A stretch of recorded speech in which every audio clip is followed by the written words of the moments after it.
दरवर्षी येणारा जागतिक महिला दिन आज इथे उपस्थित असलेले व्यासपीठावरील मनीषा मॅम, त्याचप्रमाणे कैलास वेदत्तजी पेंडे, बहुउद्देशीय सेवाभावी संस्थेचे अध्यक्ष आमच्या सासूबाई, त्याचप्रमाणे सर्वात महत्त्वाचा भाग म्हणजे माझ्या मैत्रिणी.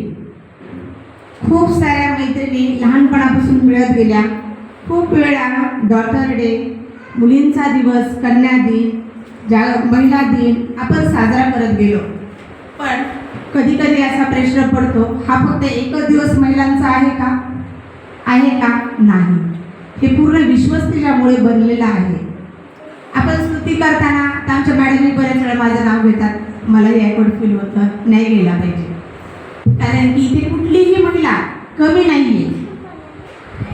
फक्त एकच दिवस जागतिक महिला दिन म्हणजे माझं एक अस्तित्व किंवा तुमचं एक दिवसाचं अस्तित्व नाही आहे.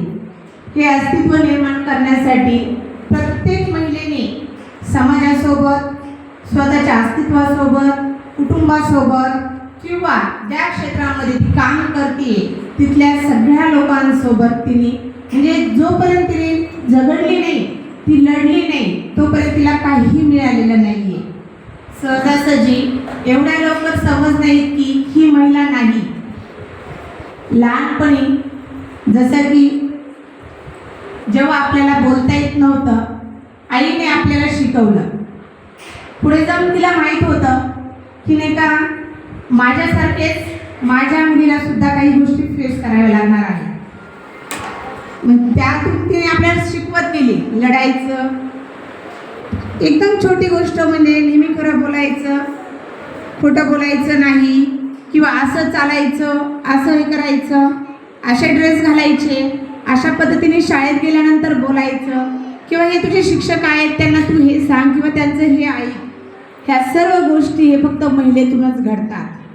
कित्येकदा माझं स्वतःचं वैयक्तिक हे असो, अनुभव असो किंवा आपला असो, इथं आज तुम्ही आणि मी सगळेजण सारखे आहोत. खूप वेळा असं होतं, वडिलांचं एकच काम असतं, दिवसभर कमवणं किंवा कुठली नोकरी असेल, जॉब असेल, कमवणं आणि आणून आईच्या हातात देणं. कदाचित सुरुवातीला आईच्या हातात नव्हतंही किंवा नसेलही अजूनसुद्धा, पण ज्या आपल्यामध्ये गोष्टी टाकायच्या मुलांमध्ये आईवडिलांकडून आलेल्या गोष्टी, मला नाही वाटत 10% मला असं वाटतं वडिलांचं असेल, 90% तर मला वाटतं आईचंच असेल.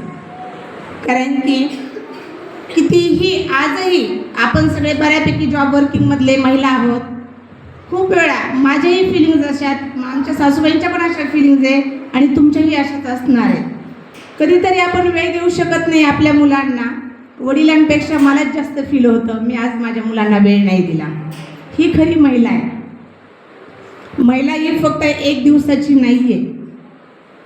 प्रत्येकीला असं वाटतं, आज मी माझ्या मुलाला खाऊ घातलं नाही, किंवा मी माझ्या मुलाला आज वेळ दिला नाही, मी माझ्या मुलाचा अभ्यास नाही घेतला. पण आज एवढं स्पर्धेचं युग आहे, इथे पळल्याशिवाय काही पर्यायच नाही आहे. पळावं तर लागणारच आहे.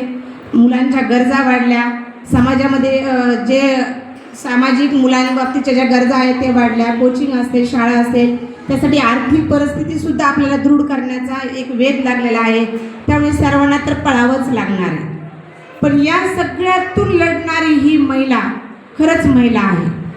आज आपण सावित्रीबाईंचं खूप सारं उदाहरण देतो. क्रांतिज्योती सावित्रीबाई फुलेंमुळे खरं आपण इथे आहोत. पण अजूनही आजही प्रत्येक कार्यक्रमामध्ये त्यांचं म्हणजे तुलना करण्यासारखं काहीच नाही. कारण की त्यांनी आज खूप वेळा असं माझ्या पुढे पण आलेलं काही असं, मॅम मी आजारी होते, मी पालक मिटिंगला येऊ नाही शकले. मग त्यावेळी मला सुद्धा सावित्रीबाई आठवतात. त्या कशा पळाल्या असतील, स्वतःच्या मुलांचं तर नाहीच, पण इतरांच्या मुलांसाठी पळाल्या. कशा पळाल्या? लोकांचे समाजातले दगडफेक खाल्ले त्यांनी, पण त्यांनी कधीही कुठेही तक्रार केली नाही. ना स्वतःकडे चांगले कपडे होते, ना कौटुंबिक सुख होतं, पण इतरांसाठी त्या लढल्या, मुलींसाठी लढल्या. आणि आज कदाचित त्यामुळेच आपण आज इतक्या क्षेत्रापर्यंत पोहोचलो की ज्या आपल्या कामवाल्या ताई असतात त्यांच्यापासून आपल्या शिक्षिका असतील, ऑफिशियल असतील, डॉक्टर असतील, नर्स असतील, वकील असतील, इथपर्यंत आपण जाऊन पोचलो. थोडक्यात काय, महिलेला चॅलेंज नाही असं मी तर मानते. पुरुषप्रधान पद्धतीमध्ये बऱ्याच वेळा पाहतो आपल्याला त्यांचंच ऐकावं लागतं. त्यांचं ऐकता ऐकताच आपण म्हातारे जात होतो आणि आपली मम्मी आजीसुद्धा म्हातारे झालेले आहेत. पण त्यांचं ऐकता ऐकता आपण झालो, पण आपले विचार, आवड, आनंद आपण तिथंच विसरून जातो. नाही, त्यांनी सांगितले ते करावंच लागेल, त्यांनी हे केले ते करावंच लागेल. पण दरवर्षी आपण जसं या संस्थेमार्फत महिला दिनाचा कार्यक्रम घेत असतो, दरवर्षी आपल्याकडे एक विषय दिला जातो. आता गेले 3 वर्ष विषय दिलेला आहे. एक वक्तृत्व स्पर्धेसाठी दिला होता, 2 वर्ष दिला होता, नाही 2 वर्ष निबंध स्पर्धेसाठी दिला होता, 1 वर्ष वक्तृत्व स्पर्धेसाठी दिला होता. पण आज त्या दिवशी एका लेडीजने म्हणजे महिलेने मला येऊन विचारलं, मॅडम यावर्षी काही नाही आहे का? यावर्षी खरंच काही नाही आहे असं नाही म्हणता येणार, पण यावर्षी सगळ्यात महत्त्वाचा मुद्दा आहे तो चर्चासत्र. तुम्ही घरी व्हिडिओ केले, पाठवले, मॅडमने नंबर काढले, तुम्हाला बक्षीस मिळालं, प्रमाणपत्र मिळालं. त्यानंतर तुम्ही निबंध लिहिला, यूट्यूबला सर्च केला, लिहून माझ्याकडे जमा केले, त्याच्यावरती मॅडमने नंबर काढले, प्रमाणपत्र मिळाले, आपल्याला गिफ्ट मिळाले. पण ही झाली व्यासपीठापाठीमागची भूमिका. आज आपण खऱ्या अर्थाने व्यासपीठात उतरलेलो आहोत आणि त्यामुळेच आजच्या महिला दिनाचा खरा हेतू आहे चर्चासत्र. ह्या चर्चासत्रामध्ये आपल्याला इथे ओपन व्हायचं आहे, आपलं मत आपल्याला मांडायचं आहे. जे की आपण व्हॉट्सअपला पाठवून मांडलं, जे की आपण निबंधामध्ये लिहिलं, ते मत आज आपल्याला प्रत्यक्षरित्या मांडायचं आहे. आपला आनंद, दुःख व्यक्त व्हायचं आहे. पहा, आपण जगत असताना आपल्याला सामाजिक खूप साऱ्या अडचणी असतात, अडथळे असतात. पण सामाजिक अडचणी आणि अडथळे आपल्या मतापेक्षा मोठं नाही आहे. खूप वेळा असं वाटतं की नाही का, ही महिला पगारी आहे म्हणून ही खूप मोठी आहे, ही महिला कामाची आहे म्हणून ही कमी आहे. असं काही नाही. कोणती जी पण महिला असेल, कोणत्याही क्षेत्रातली असो, इव्हन मी खूप वेळा आमच्या शिक्षकांना पण सांगत असते, कोणतीही महिला कमी नाही. खूप वेळा असं होतं, डॉक्टर, वकील किंवा ऑफिशियल क्षेत्रामध्ये असलेल्या ज्या महिला असतात त्यांच्या घरी एक कामाला काकू असतात, मावशी असतात किंवा ताई असतात. त्यांच्या ह्याच्यावर आपण आपल्या मुलांचं पोट भरण्याचा स्वयंपाक सोपवलेला असतो किंवा त्यांचे धुण्याचे कपडे सोपवलेले असतात किंवा त्यांनी खाल्लेले भांडे सुकवलेले असतात. म्हणजे आज आपण आपल्या मुलांचे सुद्धा कितीतरी गोष्टी, 80% गोष्टी त्या मावशींच्या हातात देतो, त्या ताईच्या हातात देतो. म्हणजे ती सुद्धा महिला कमी नाहीये. मग प्रत्येक महिलेला आपल्याला मोठं करण्याचा एक अधिकार आहे. असं न समजता की मी कमी आहे, मी घरातच आहे, तुम्ही जॉबला जाता, तुम्ही वर्किंगमध्ये आहात, असं काही न समजता ते प्रत्येक महिलेला तिचा एक हक्क मिळाला पाहिजे आणि सन्मान मिळाला पाहिजे. यासाठी आपण दरवर्षी आपल्या संस्थेमार्फत एक आईचा सन्मान म्हणून आपण कार्यक्रम आयोजित करत असतो. आजही आपण त्याचप्रमाणे कार्यक्रम आयोजित केलेला आहे. पण यामध्ये संकुचित न होता आजचे चर्चासत्र आपण घेणार आहोत. त्यामध्ये आज आपल्याला एक मार्गदर्शक, खूप चांगल्या मार्गदर्शिका म्हणून लाभलेल्या मनीषा घुले मॅडम, विकड मॅडम यांचं खूप छान मार्गदर्शन आपल्याला मिळणार आहे.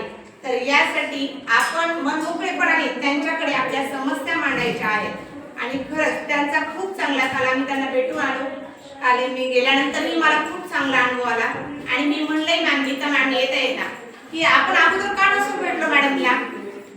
आणि मॅडमचंही उत्तर असं होतं, म्हणजे आम्हाला मी फिरत म्हणजे वेळ होत गेला, काम करत गेले आणि मॅडमलाही कुठेतरी जायचं होतं.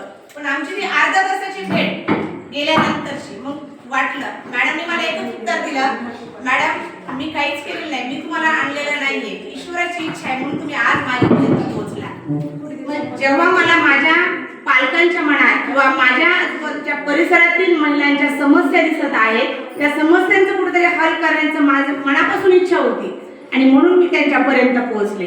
त्या मॅमला गेल्यानंतर मॅम तुमच्यापासून गेल्यानंतर खूप वेळ म्हटलं, मॅम मी आपल्याला खरंच 1-2 वर्ष अगोदर भेटायला पाहिजे होते. मग आमचे जे गेलेले पालक आहेत त्यांनाही चांगलं मार्गदर्शन मिळालं असतं. मग जेव्हा ईश्वराची इच्छा असते तेव्हा त्या प्रश्नांचं किंवा समस्येचा महत्व किंवा ती आपल्याला समस्या दूर झालेली दिसते. त्याचप्रमाणे सांगितलेलं आहे की नाही का, आज आपण चर्चासत्र घेतोय तर काही मनामध्ये संकुचित न ठेवता तुमचे काही प्रश्न असतील ते मन मोकळेपणाने मॅडमला सांगायचे आणि मॅडम तुम्हाला या कार्यक्रमामध्ये खूप चांगलं मार्गदर्शन करणार आहे याची तर मला खात्रीच आहे. पण तुमच्याकडून मॅडमला सुद्धा तसा रिस्पॉन्स आला पाहिजे आणि त्यासाठी आपण इथे जमलेलो आहोत आणि आपण या चर्चासत्राला खरंच मार्गदर्शन आणि सहकार्य करावं अशी विनंती बाळगते आणि इथे थांबते. जास्त वेळ घेत नाहीये. थँक्यू.